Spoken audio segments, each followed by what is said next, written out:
مشکلات ہمیشہ بہترین لوگوں کے حصے میں آتی ہیں، کیوں نہ کہ وہ اس کو بہترین طریقے سے انجام دینے کی صلاحیت رکھتے ہیں۔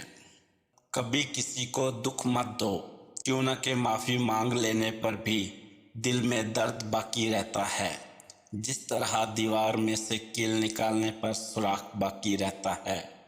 اپنی سوچوں کو پانی کے قطروں سے زیادہ شفاف رکھو، کیوں نہ کہ جس طرح قطروں سے دریا بنتا ہے، اسی طرح سوچوں سے ایمان بنتا ہے۔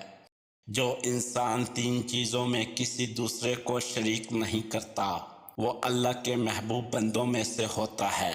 عبادت، محبت اور معافی، کیوں نہ کہ یہ سب پردے کی چیزیں ہیں۔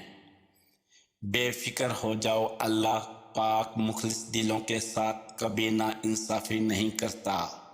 انسانیت بہت بڑا خزانہ ہے، اسے لباس میں نہیں انسان میں تلاش کرو۔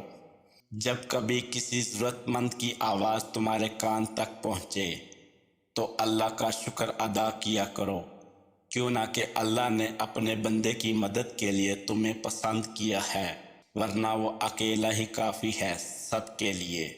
زیادہ سوچنا انسان کو ختم کر دیتا ہے، بس دعا کرو اور رب پر چھوڑ دو۔ طوفان آنا بھی ضروری ہے زندگی میں، تاکہ پتہ چلے کون ہاتھ پکڑ کر بھاگ رہا اور کون ہاتھ چھوڑ کر۔ زبان سے نکلے ہوئے الفاظ جسم کو نہیں، روح کو زخمی کرتے ہیں۔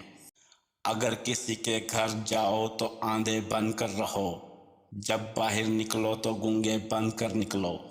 خوشامد اور تعریف کا لالچ شیطان کی دو نہایت مضبوط دوا ہیں۔